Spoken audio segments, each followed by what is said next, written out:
I'm going to bring in our boy because this is very different.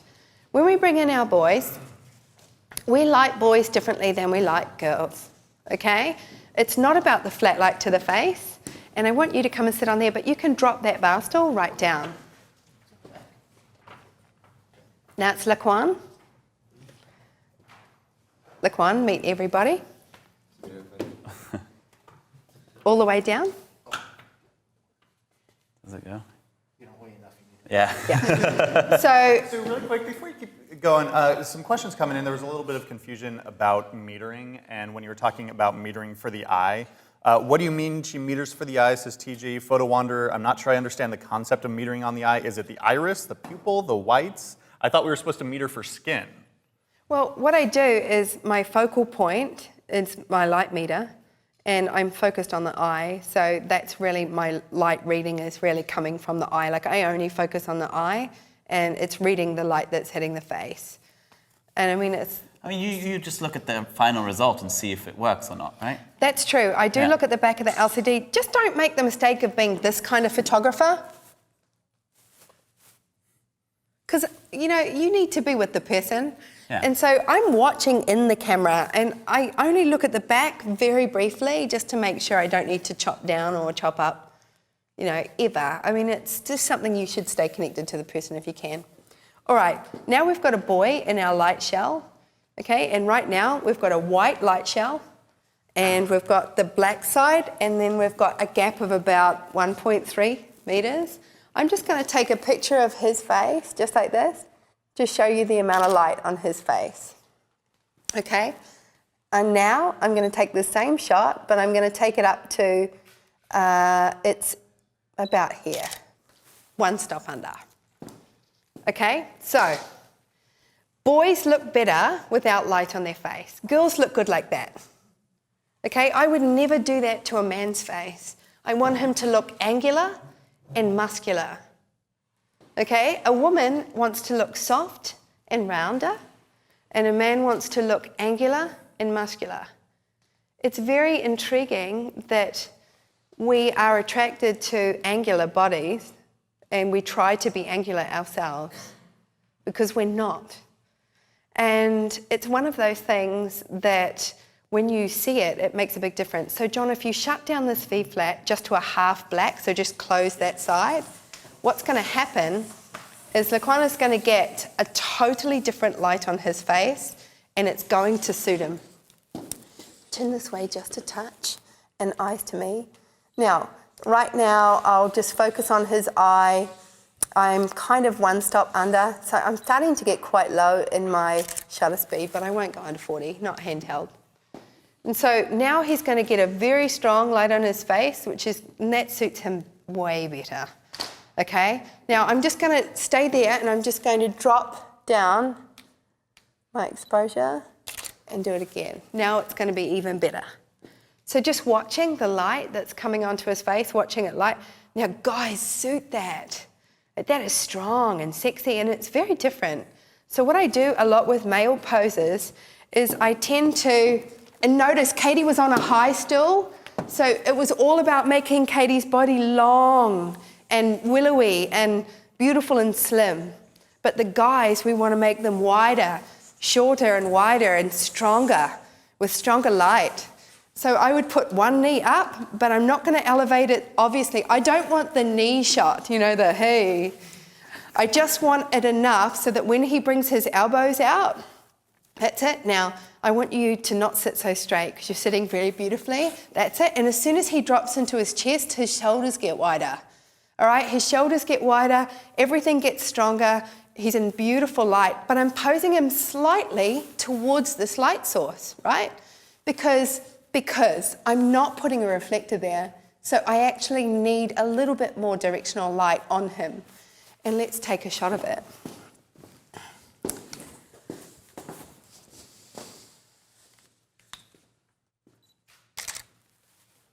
So that there is pretty much, I mean, everything about it. Laquan obviously has the most beautiful bone structure, jaw and cheeks, and lips. So he looks incredible in this light. But I would never photograph a woman like that. Not in a million years.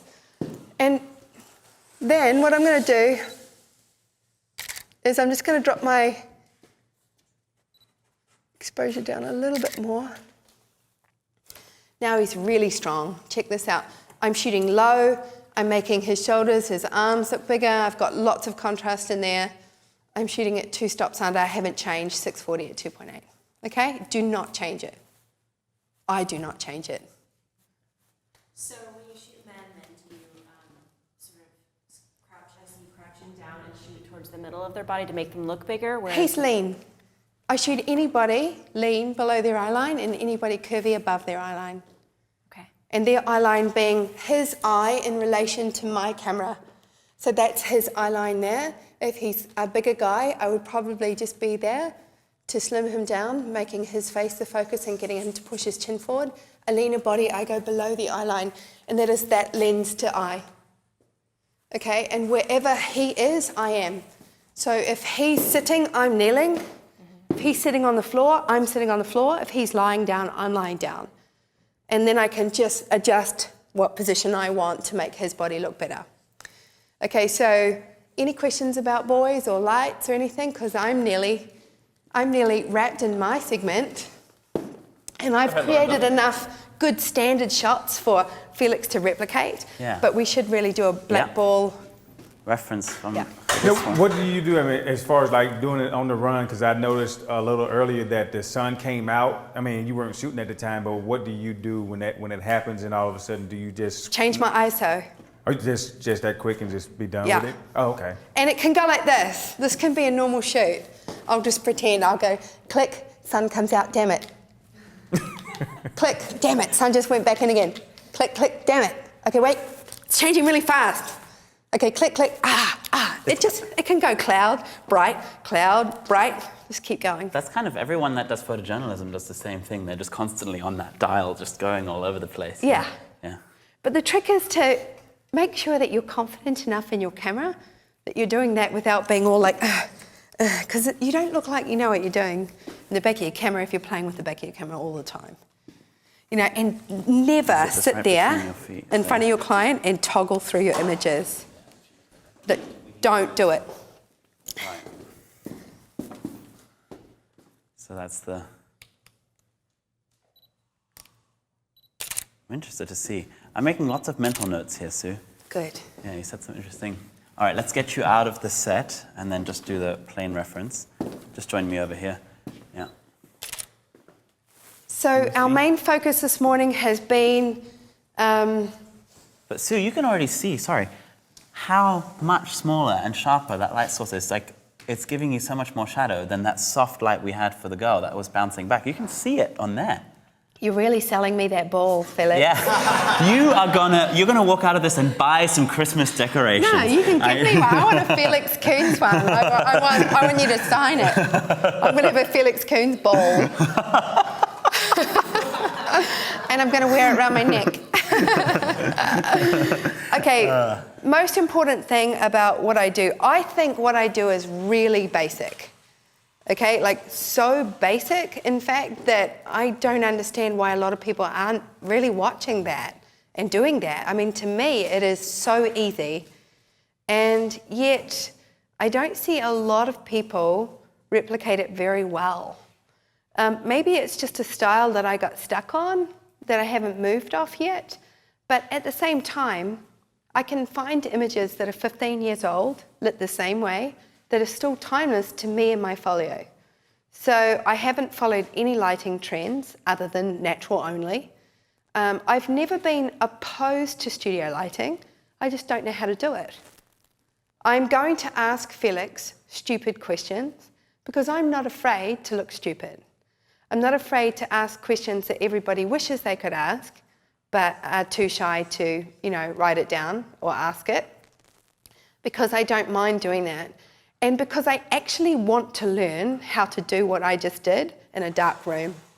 Because if he can do that for me, it will change my world. Now, what we're going to do tonight is, this afternoon, we're going to retouch the images. We're going to retouch mine and we're going to retouch Felix's and do a side-by-side. And then we'll show these tomorrow. we'll show everybody the lighting maps that we both use to achieve the exact same look. And I'm really excited about that. So what questions do we have for me? Because once we go over to the studio lighting, it's going to be all about setting up studio light. So natural light is done for the morning, and after lunch I do another natural light segment with more body work and just show a little bit more light sculpting with a finer light source. So right now, before we go to break, is there any natural light questions anybody has for me? Yes, I have a question from Jay Hugs a lot, who would like to know, when you're shooting a guy and a girl together, are you lighting the female more than the male, or are you trying to light them evenly? Always light the female. So the little baby reflector goes towards her and away from him.